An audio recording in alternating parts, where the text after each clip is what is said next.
I flew home for the holidays. The lights were off, just Grandpa alone with a sandwich. A note on the fridge read, "Used your money for your brother. Thank you for the week." Grandpa whispered, "They'll regret this." I just smiled. 3 days later. They were at my door panicking. The front door was unlocked. I pushed it open and stepped inside, expecting the smell of cinnamon or maybe the sound of Grandpa's old radio humming in the kitchen. Instead, I was greeted by silence. Not the peaceful kind. The kind that makes your chest tighten. The kind that tells you something's wrong before you even see it. The living room was dark. No tree. No garland. No blinking lights. Just the faint hum of the refrigerator and the soft creak of the floor under my boots. I dropped my suitcase by the door and called out, "Grandpa?" No answer. I walked toward the kitchen, my heart thudding. That's when I saw him, sitting at the table hunched over, chewing slowly on a plain sandwich. No plate. Just a napkin under it. He looked up, startled, like he hadn't expected anyone to come through the door.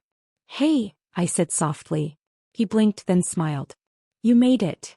I nodded, trying to keep my voice steady. "Where is everyone?" He didn't answer right away. Just gestured toward the fridge. I turned and saw the note. A torn piece of paper taped crookedly. The handwriting was familiar. My stepmother's. It read, "Used your money for your brother. Thank you for the week." I stared at it, my stomach sinking. I had wired money 2 weeks ago. Enough for Grandpa's groceries, his medicine, and a few extras to make the holidays special. I'd even called to confirm it arrived. She'd said, "We'll take care of him." I turned back to Grandpa. "Did you get your prescriptions?" He shook his head. Said they'd bring them later. I sat down across from him, trying to swallow the lump in my throat. "Did you eat today?" He smiled again, but it didn't reach his eyes. "This is dinner." I looked around. No decorations. No signs of celebration. Just a half-empty loaf of bread on the counter and a single can of soup on the shelf. I stood up, opened the pantry and started pulling things together. A few potatoes. A dusty box of crackers. A can of beans. "I'll make something," I said. He didn't protest. Just watched me quietly, his hands folded in his lap. As the soup simmered, I noticed his coat hanging by the door. The sleeves were frayed. The lining was torn. His shoes, tucked neatly under the table, had duct tape wrapped around the soles. I hadn't seen him in person for almost 2 years, and now I couldn't stop seeing everything. We ate in silence. I tried to keep the conversation light, asked about the neighbors, the weather, the old dog down the street. He answered politely, but his voice was thin. Tired. Like he'd been carrying too much for too long. After dinner, I cleaned up while he shuffled to the living room. He sat in his recliner, pulled a blanket over his lap and turned on the TV. Static. He didn't change the channel. Just stared at it. I sat beside him. "Did they say when they'd be back?" He shrugged. "Your brother's skiing. Your stepmother said they'd be home before New Year's." I nodded, biting back the words I wanted to say. I'd sent money for Grandpa. Not for ski trips. Not for spa days. For food. For warmth. For dignity. He turned to me, his eyes clearer than they'd been all evening. "They'll regret this." I didn't respond. Just smiled. Not because I agreed, but because I knew something had shifted. That night I went upstairs to my old room. The posters were gone. The bookshelf was empty. The bedspread was the same but faded. I sat on the edge of the mattress and stared at the ceiling. I thought about the holidays we used to have. Grandpa carving the turkey, my brother sneaking cookies, my stepmother pretending to like us all. I thought about the phone calls I'd made. The money I'd sent. The trust I'd placed. And I made a promise. Not to get revenge. Not to make a scene. But to restore what they'd taken. Not just the money. The respect. The care. The love. The next morning I woke early and made breakfast. Grandpa was already up, sitting at the table with a crossword puzzle. I handed him a plate of scrambled eggs and toast. He looked surprised. "You didn't have to." "I wanted to." We spent the day fixing small things around the house. I replaced the batteries in the smoke detector. Sewed the torn curtain. Cleaned out the fridge. Grandpa followed me from room to room, offering stories about each item. "That lamp's older than you," he said, chuckling. "Bought it at a yard sale for $2. In the afternoon I walked to the pharmacy. The clerk recognized me. "You're Mr. Harris's granddaughter, right?" I nodded. He hasn't picked up his prescriptions. The clerk frowned. They were paid for. But no one came. I took the bag and walked home slowly, the cold biting through my coat. When I handed Grandpa the medicine, he looked at me like I'd handed him gold. Thank you, he whispered. That evening I made stew. We ate together, laughed a little, and watched an old movie. Grandpa fell asleep halfway through, his head resting on the back of the chair. I covered him with a blanket and sat beside him, watching the flickering screen. I didn't know what would happen next. But I knew this: he wouldn't be alone again. Not while I was here. And they wouldn't get away with it. Not this time. Grandpa was still asleep in his recliner when I heard the knock. It was sharp, fast, and impatient. I glanced at the clock. Barely 7:30 a.m.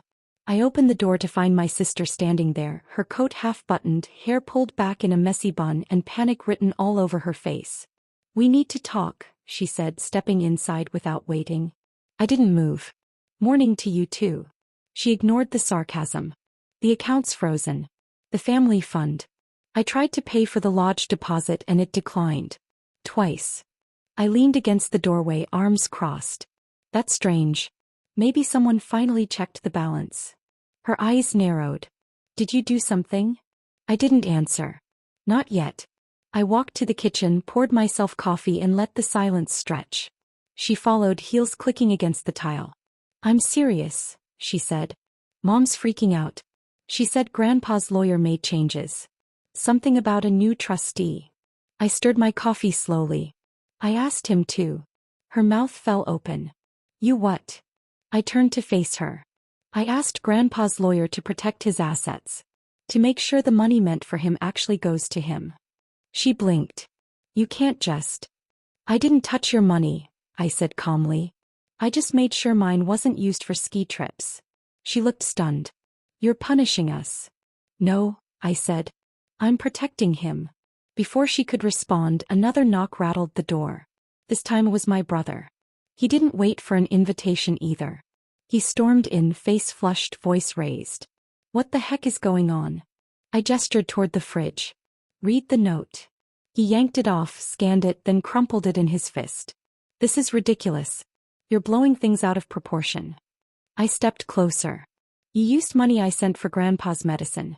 He's been eating sandwiches and watching static on the TV while you were skiing. He scoffed. It was 1 week. I didn't flinch. It was his health. My sister tried to intervene. We didn't know he was struggling. You didn't ask, I said. You assumed he'd be fine. You assumed someone else would take care of it. Just then Grandpa shuffled into the room, rubbing his eyes. He looked at the three of us, confused. Everything all right? I walked over and helped him to the table. Just a little family meeting. He sat down slowly, then looked at my brother. Did you enjoy the slopes? My brother hesitated. Yeah. It was fine. Grandpa nodded. Glad you had fun. I stayed warm with soup and crackers. My sister looked down. My brother shifted uncomfortably. Grandpa turned to me. Thank you for the coat. It's the warmest thing I've had in years. I smiled. You're welcome. My stepmother arrived an hour later. She didn't knock.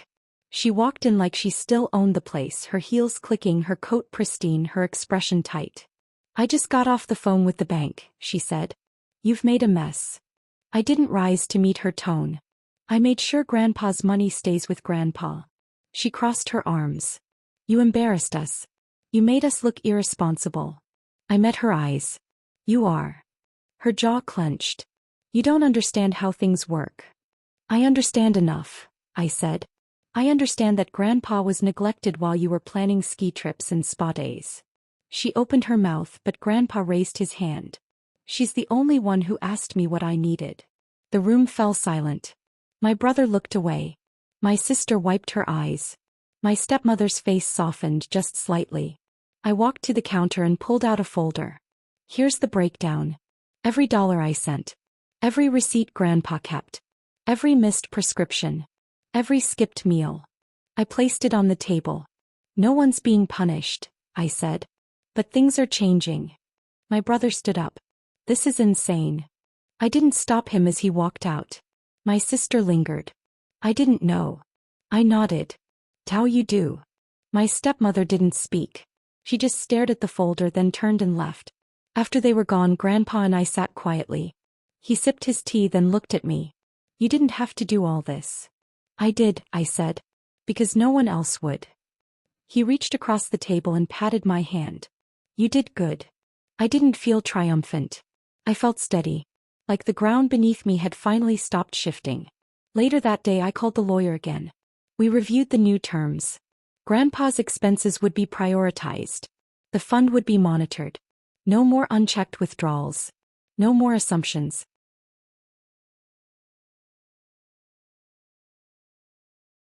That evening, Grandpa and I went for a walk. The air was crisp, the sky streaked with orange. He wore his new coat, buttoned all the way up, and smiled at every neighbor we passed. Mrs. Langley waved from her porch. Looking sharp, Mr. Harris. He chuckled. My granddaughter's doing. We stopped by the diner for pie. Claire was working the counter. He saw us and grinned. Well, look who's out and about. Grandpa winked. Had to show off my new coat. He poured us coffee and warmed up 2 slices of apple pie. We sat in our usual booth, the one by the window, and watched the world go by. I'm proud of you, Grandpa said between bites. I looked at him. For what? For standing up. For seeing what others didn't. I didn't reply. Just reached for his hand. That night as we walked home I felt something shift. Not in them but in me. I wasn't the quiet one anymore. I wasn't the outsider. I was the storm they didn't see coming. And I wasn't done yet. The wind was soft that evening, brushing against the porch like an old friend. Grandpa rocked slowly in his chair, his new coat buttoned up to the collar, a mug of tea resting on the armrest. I sat beside him, legs tucked under me, watching the sky turn from gold to gray. He cleared his throat. You know, I used to sit out here with your dad. He'd talk about fixing the gutters and painting the fence. Never got around to it. I smiled. We'll get to it. He nodded, then looked out at the yard. It feels different now. It is, I said. It's ours again. The changes started small. I replaced the porch light first. It had flickered for years, casting shadows that made the house feel forgotten. I climbed the ladder myself, hands trembling, and screwed in a new bulb. When it lit up, Grandpa clapped softly from his chair. Next came the wreath. I found it at a thrift store. Pine cones, red ribbon, a little bell in the center. I hung it on the door and stepped back. It wasn't fancy, but it felt like a declaration. We're here and we matter. The pantry was next. I cleared out expired cans, reorganized shelves, and stocked it with fresh groceries. Claire from the diner sent over a basket of apples and a loaf of bread. Mrs. Langley dropped off homemade jam. People noticed. People cared. One afternoon I found Grandpa's old coat in the closet. The lining was torn, the buttons mismatched. I took it to the tailor, but he shook his head. It's lived its life. So I bought a new one, warm, sturdy, with deep pockets. Grandpa wore it to the diner the next morning, standing a little taller. My granddaughter got it for me, he told everyone who asked.